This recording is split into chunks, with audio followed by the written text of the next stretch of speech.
Guys, मैं शांति विद्यापीठ से विशाल श्रीवास्तव। आज अपने इस वीडियो में जो टॉपिक लेकर आया हूँ वो वेबसाइट के टाइप्स हैं, यानी कितने तरह की वेबसाइट्स होती हैं। इससे पहले जो हमने वेबसाइट के बारे में बात करी थी कि वेबसाइट क्या होता है, वेबसाइट कैसे काम करती है, उसके बारे में वीडियो बना चुका हूँ और उसका लिंक नीचे मैं दे चुका हूँ। चलिए आज स्टार्ट करते हैं टाइप्स ऑफ वेबसाइट। बेसिकली जो वेबसाइट होती हैं वो दो तरह की वेबसाइट होती हैं, स्टैटिक वेबसाइट और डायनेमिक वेबसाइट। देखिए, दोनों तरह की वेबसाइट बहुत इंपॉर्टेंट होती हैं, लेकिन दोनों का पर्पस अलग अलग होता है। चलिए पहले वेबसाइट की बात करते हैं, स्टैटिक। ये जो स्टैटिक वेबसाइट होती है, बेसिकली स्टैटिक का मतलब नाम से ही समझ में आ रहा है, ऐसी वेबसाइट जिसके अंदर आप अपडेट नहीं कर सकते, कोई चेंजिंग नहीं कर सकते। यानी कि अगर मैं यहाँ पे अगर एक लाइन में पढ़ूँ, static website is the basic type of website that is easy to create, और static website has web pages which with content और fixed content which can not be change by the user. यानी कि अगर आप इस तरह की website बनाना चाहते हैं कि मुझे एक बार कोई इन्फॉर्मेशन देनी है, उसके बाद मुझे कोई चेंज नहीं करना है, तो आप इस तरह की वेबसाइट की हेल्प ले सकते हैं। वेबसाइट जब स्टैटिक वेबसाइट बनाते हैं तो उसमें कोई ज़्यादा हेडेक होता नहीं है कि इसमें एक बार आपने कंटेंट डाल दिया और उसके अंदर वो डिस्प्ले करा दिया और जो कंटेंट है वो फिक्स है, विच इज़ नॉट चेंजेबल, यानी आपको बार बार चेंज करने की आवश्यकता नहीं है। तो उस कंडीशन में स्टैटिक वेबसाइट बहुत बेहतरीन होती है। इस वेबसाइट को बनाने के लिए हमारे पास जो कोडिंग होती है वो HTML लैंग्वेज होती है, उसकी कोडिंग की हेल्प से आप वेब पेज बना सकते हो, उसके अंदर जो कंटेंट है वो डाल सकते हो, लेकिन it does not change automatically until the web master make change. यानी कि जो इसका जो डेवलपर है जब तक वो चेंज नहीं करेगा, इसके अंदर एज बीइंग ए यूज़र आप इसके अंदर किसी तरह की अपडेट नहीं कर सकते।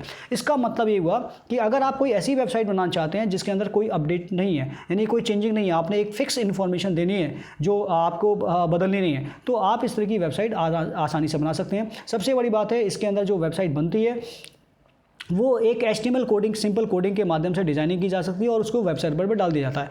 जब भी आपको ज़रूरत होती है वेब सर्वर से उस वेबसाइट को उठा के आप दे सकते हैं, लेकिन उसके अंदर कोई भी अपडेट नहीं देखने को मिलती है आपको।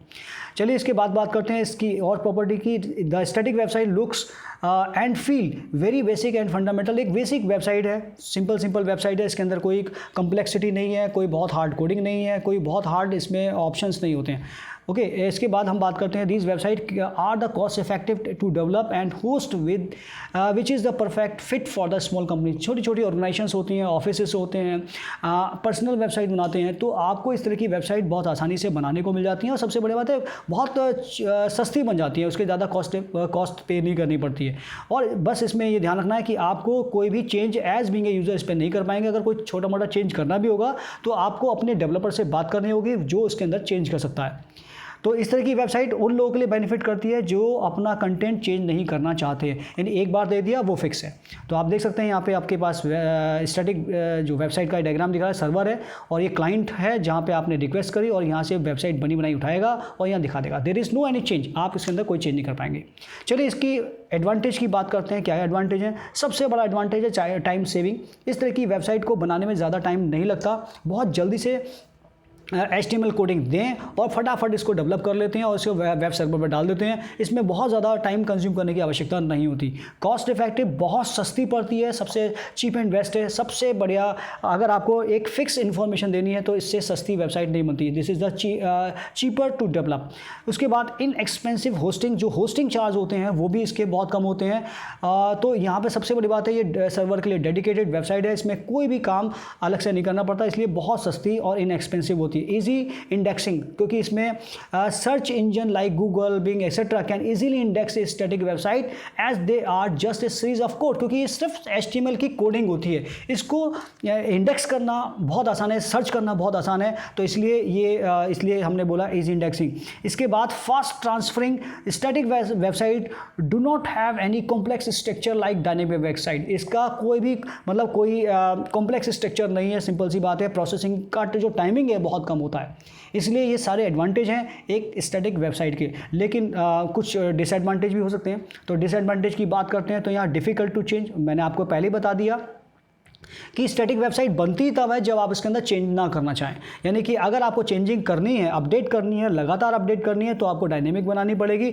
ये अगर आपको ये स्टैटिक वेबसाइट बनानी है तो उसके अंदर किसी तरह का अपडेट आप नहीं कर पाएंगे। कोई चेंज ऐड करना, कोई नाम ऐड करना, कुछ नया रिकॉर्ड डालना, ये सब नहीं कर पाएंगे। उसके बाद not good for long run, यानी लॉन्ग टर्म के लिए ये बढ़िया वेबसाइट नहीं होती है। क्यों? क्योंकि अगर आपने बिजनेस पर्पज से कोई वेबसाइट बनाई, आपका प्रोडक्ट बदल गया, आपके प्राइस बदल गए, तो उस तरीके तरीके से ये वेबसाइट अच्छी नहीं है, क्योंकि आपने वो वाली इन्फॉर्मेशन डालनी है जो अपडेट ना होती हो, तो आपके पास लॉन्ग टर्म के हिसाब से ये ज़्यादा बेहतर वेबसाइट नहीं मानी जाएगी। इसके अलावा लिमिटेड फंक्शनैलिटी, इसके अंदर चूँकि स्टैटिक वेबसाइट है, इसके अंदर जो फंक्शन होते हैं बहुत लिमिटेड होते हैं, क्योंकि इसमें सिंपल एक HTML की कोडिंग होती है जिसमें केवल इमेज डाल सकते हो, वीडियो डाल सकते हो, हाइपरलिंक कर सकते हो, सिंपल काम कर सकते हो। उसके लिए बेहतरीन वेबसाइट है। यानी कि टोटल मिला के अगर कहा जाए तो स्टैटिक वेबसाइट उन लोगों के लिए बेहतर है जो छोटी ऑर्गेनाइजेशन चलाते हैं, छोटी शॉप चला रहे हैं, या ऐसी कोई इन्फॉर्मेशन पब्लिकली डिस्प्ले करना चाहते हैं जो फिक्स्ड हैं, जो आपको बार बार चेंज करने की आवश्यकता नहीं है। तो ये थी आपकी स्टैटिक वेबसाइट। इसके बाद सेकंड वन चलते हैं, that is called dynamic website. नाम से बोला डायनेमिक, तो यानी कि अगर आप चाहते हैं कि टाइम टू टाइम अपडेट होती रही हमारी वेबसाइट पे और हमारे कंटेंट बदल सकते हैं, जैसे फॉर एग्जांपल अगर मैंने कोई वेबसाइट बिजनेस पर्पज से बताई है और मुझे वो उसके प्रोडक्ट बदलने हैं, प्राइस बदलने हैं, तो आपको स्टैटिक वेबसाइट की जगह डायनेमिक वेबसाइट बनानी पड़ेगी। क्यों? क्योंकि इसके अंदर आपके पास एक कंटेंट मैनेजमेंट सिस्टम होता है जिसे हम डेटाबेस भी बोलते हैं। यानी कि आप कोई किसी से एंट्री करा रहे हैं, फॉर्म भरवा रहे हैं, ऑर्डर प्लेस करा रहे हैं, तो यहाँ पे क्या होता है, डेटाबेस बनती है, बैकएंड काम करता है, और बैकएंड सर्वर पे यहाँ पे क्या होता है, एक डेटाबेस मैनेज हो रही होती है। तो यानी कि लगातार अपडेट हो रहा होता है। जैसे आपने किसी बच्चे से फॉर्म भरवाया, एडमिशन फॉर्म भराया, तो फॉर्म जो बैकएंड में एक डेटाबेस बन रही है वहाँ पर वो स्टोर हो रहा है और वो अपडेट कर रहा है। कोई रिकॉर्ड डिलीट करना है, कोई अपडेट करना है, कोई चेंज करना है, नाम बदलना है, इसके लिए सारे के सारे जो काम होते हैं वो डायनेमिक वेबसाइट पर होते हैं। जैसे आपने देखा आधार कार्ड में आपका नाम बदलना है, तो वहाँ पे आपको डायनेमिक वेबसाइट का काम करना पड़ेगा। आपको किसी स्कूल, इंस्टीट्यूशन, ऑर्गेनाइजेशन की वेबसाइट पे जाकर रिजल्ट देखना है, तो रिजल्ट डिस्प्ले करने के लिए आपको रोजाना यानी कि आपको रिजल्ट डालने पड़ेंगे, अपडेट करना पड़ेगा। नोटिस बोर्ड है, नोटिस बोर्ड में आपको रेगुलर अपडेट्स देनी पड़ेगी। तो वहाँ पे आपको स्टैटिक की जगह डायनेमिक वेबसाइट की आवश्यकता होती है। जो डायनेमिक वेबसाइट होती है उसके अंदर जो कोडिंग होती है, HTML का पेज तो सिंपल टैगिंग के लिए होता है, लेकिन उसकी जगह हम क्या करते हैं, PHP, ASP, JSP जैसी लैंग्वेज यूज़ करते हैं जिसकी हेल्प से प्रोग्रामिंग भी आसानी से हो जाती है। आपने देखा प्रोग्रामिंग का मतलब होता है जैसे बटन बनाया, डिज़ाइनिंग कर लिया, इस पर क्लिक करने के बाद क्या होना है, फॉर्म बनाया, फॉर्म डिज़ाइन हो गया, फॉर्म में सबमिट बटन आया, सबमिट करने के बाद वो डेटाबेस के साथ कैसे इंटरेक्ट करेगा, या कहीं से डेटा उठाना हो तो कैसे उठा के वो डिस्प्ले करेगा। ये सारी चीज़ें आपको PHP जैसी, ASP जैसी लैंग्वेजेस में मिल जाती हैं। तो जो डायनेमिक वेबसाइट होती हैं उसमें PHP, ASP जैसी लैंग्वेजेस का यूज़ किया जाता है। तो यहाँ पे क्या होता है, बेसिकली आप देख सकते हैं, तो यहाँ पे अगर डायनेमिक वेबसाइट की बात करें तो यहाँ पे सर्वर है, सर्वर के बाद उसमें डेटाबेस बनी होती है जैसे हम बैकएंड बोलते हैं, और यहाँ पे आपके पास क्लाइंट है। यानी क्लाइंट ने मान लीजिए कोई आपसे रिजल्ट पूछा, सपोज मुझे एक रिजल्ट देखना है, तो आपसे उसने रोल नंबर डलवाया, तो वो रोल नंबर क्या करेगा, वो डेटा सर्वर के थ्रू डेटाबेस पे जाएगा, वहाँ से आपका रिजल्ट ढूंढेगा और रिजल्ट दिखाने के बाद वो आपको यहाँ पे डिस्प्ले करा देगा। तो यहाँ पे बेसिकली डायनेमिक वेबसाइट के अंदर डेटाबेस यानी कि बैकएंड का भी बहुत बड़ा रोल होता है। तो यहाँ पे दो तरह की स्क्रिप्टिंग भी हो गई, फ्रंट क्लाइंट साइड स्क्रिप्टिंग और सर्वर साइड स्क्रिप्टिंग। तो क्लाइंट साइड स्क्रिप्टिंग का मतलब होता है generate content at the client computer based on the user input, यानी जो क्लाइंट की साइड के थ्रू तरफ की जो कोडिंग होती है, जो तैयार होता है, जिसे हम फ्रंट एंड बोलते हैं, उसके लिए भी आप जो स्क्रिप्टिंग है वो जनरेट करते हैं। और the browser download the web page from the server and process the code within the page and render information to the user. इसके अलावा सर्वर साइड की स्क्रिप्टिंग भी होती है, जो सर्वर की एक तरह से देखा जाए डेटाबेस के साथ काम करने के लिए सर्वर साइड की स्क्रिप्टिंग कोडिंग भी की जाती है। तो यहाँ पे भी क्या होगा, क्लाइंट सर्वर टेक्नोलॉजी के बेस पे ये सारा काम डायनेमिक वेबसाइट काम करती है। चलिए इसके एडवांटेज देखते हैं क्या होते हैं। एडवांटेज काम तो हम देख चुके हैं सारी चीज़ें। इजी टू अपडेट, सबसे बड़ी बात है, बहुत आसानी से ऐसे अपडेट किया जा सकता है, यानी यूज़र अपने हैंड पे भी वो अपडेट ले सकता है। जैसे फॉर एग्जांपल अगर मुझे रोजाना नोटिस बोर्ड बदलना है तो आप अपने हैंड पे भी वो कोडिंग ले सकते हैं। जब कंपनी की तरफ से आपको या डेवलपर की तरफ से आपको क्या मिल जाएगा, एक यूज़र नेम पासवर्ड मिलेगा, और उस यूज़र नेम पासवर्ड की हेल्प से आप अपनी जो भी वो पर्टिकुलर नोटिस बोर्ड को आप जो भी अपडेट करना चाहें वो कर सकते हैं। इसी तरह से इट इज़ वेरी इंटरेक्टिव होती है, यानी कि the user and changes according to their behaviour, यानी कि आप अपने नीड के हिसाब से उसे चेंज कर सकते हैं। स्मूथ नेविगेशन पे काम करना बहुत आसान होता है, किसी तरह की कोई प्रॉब्लम नहीं होती है। तो आई थिंक सो दैट ये बहुत बड़े एडवांटेज होते हैं जब अच्छी वेबसाइट बनती है, वो सब डायनेमिक बनती है। लेकिन डिसएडवांटेज भी होते हैं। डिसएडवांटेज क्या है, हायर कॉस्ट, यानी कि इसकी कॉस्टिंग बहुत होती है, यानी कि जब भी वेबसाइट बनती हैं तो इसकी कोई कॉस्ट लिमिटेड नहीं होती, जितने काम आप डायनेमिक करते जाएंगे उतनी इसकी कॉस्ट बढ़ती जाएगी। स्लो प्रोसेसिंग, क्योंकि इसमें ग्राफिक्स बढ़ जाती है, कोडिंग बढ़ जाती है, लैंग्वेजेस बढ़ जाती हैं, टेक्नोलॉजी बढ़ जाती है, कॉम्प्लेक्सिटी बहुत हो जाती है, तो इसमें जो इसकी प्रोसेसिंग स्पीड है वो स्लो हो जाती है। तो बस ज़्यादा इसके डिसएडवांटेज नहीं है, डिपेंड करता है आप किस तरह की वेबसाइट बनाना चाहते हैं, उस हिसाब से आप देख सकते हैं।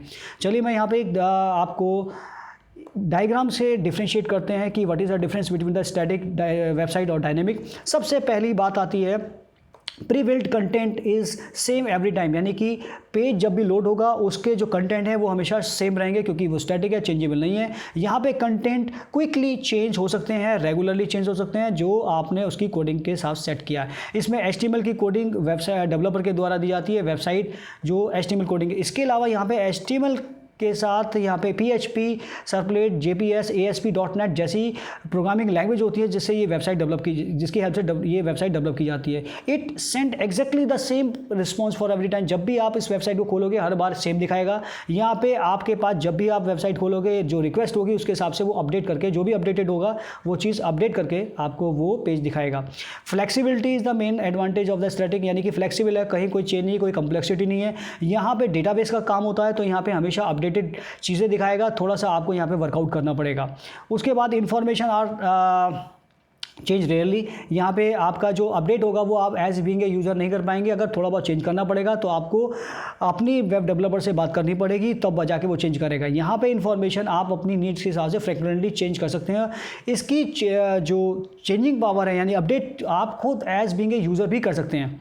इसके अलावा यहाँ पे स्टैटिक वेबसाइट में डाटाबेस यूज़ नहीं होती और डायनेमिक वेबसाइट के अंदर डाटाबेस का इस्तेमाल किया जाता है। ये एक डिफरेंशिएट इसलिए करके दिखाया है, जब भी कॉम्पिटिटिव एग्जाम्स होते हैं, खासतौर से DOEIC O लेवल का जब एग्जाम देने जा रहे होते हो, तो ये चार्ट आप स्टडी कर लीजिए और इन्हीं पॉइंटों में से कोई एक पॉइंट आपसे क्वेश्चन के रूप में, ट्रू फॉल्स के रूप में या MCQs के रूप में या फिल इन द ब्लैंक्स के रूप में पूछ लिया जाता है। तो गाइस ये आपने इसमें देखा कि वेबसाइट क्या होती है, वो हम पहले बात कर चुके हैं, और वेबसाइट कितने तरह की होती है, डायनेमिक वेबसाइट क्या होती है, स्टैटिक वेबसाइट क्या होती है, वो अच्छे से कोशिश करिए कि आपको समझाया जाए। और मैं यहाँ का एक प्रैक्टिकल भी आपको यहाँ पर दिखाना चाहता हूँ। जैसे हमारी एक वेबसाइट है, ये जो वेबसाइट है, इस वेबसाइट की में जिसका नाम shantividyapith.org है, आप देख सकते हैं कि ये वेबसाइट बनी हुई है, ये डायनेमिक भी है और स्टैटिक भी है। इसमें काफ़ी सारी चीज़ें स्टैटिक है और कुछ चीज़ पोर्शन हमने डायनेमिक बनाया। जैसे फॉर एग्जांपल ये जो सारी चीज़ें दी है, जैसे मैं इसमें कोर्स ओपन कर रहा हूँ और ये कोर्स मैंने जैसे क्लिक किया, ये जो पेज खुलेगा ये स्टैटिक है, यानी कि इसके अंदर मैं कोई भी अपडेट नहीं कर पाऊँगा, ये फिक्स्ड डाटा है। अगर मुझे इसके अंदर कुछ, इस पेज में कुछ चेंज करना पड़ेगा तो मुझे अपने वेब डेवलपर से बात करनी पड़ेगी। लेकिन इसके अलावा मैंने डायनेमिक पोर्शन भी लिया हुआ है। डायनेमिक पोर्शन की बात करें तो स्टूडेंट का रिजल्ट अगर देखना चाहते हो तो ये डायनेमिक है और ये कोडिंग हमारे हाथ में होती है। हमें एक यूज़र नेम पासवर्ड दिया गया है, जब भी हमें इसमें रिजल्ट अपलोड करना होता है तो हम इस यूज़र नेम पासवर्ड की हेल्प से अपनी नीड के हिसाब से जब भी चाहें वो रिजल्ट अपलोड कर सकते हैं। जैसे फॉर एग्जाम्पल इसमें एक रिजल्ट मैं आपको दिखाता हूँ, मैं एक रिज़ल्ट दिखा रहा हूँ। एक हमने एग्ज़ाम कराया था कंप्यूटर पाठशाला के नाम से, वो रिज़ल्ट यहाँ पे डिस्प्ले देख सकते हैं। ये रिज़ल्ट आ गया, क्लिक टू डाउनलोड, जैसे इस पर क्लिक करेंगे ये रिज़ल्ट डाउनलोड हो जाएगा और यहाँ पे आप ये रिज़ल्ट देख सकते हैं।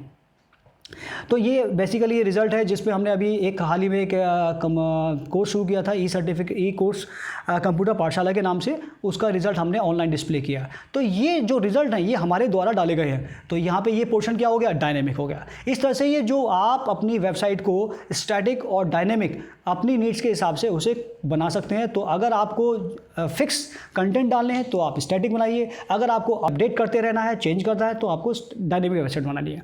तो गाइस आपको उम्मीद है ये टॉपिक समझ में आया होगा और इस टॉपिक से रिलेटेड क्वेश्चन आपसे ज़रूर पूछा जाएगा DOEIC O लेवल के एग्ज़ाम में।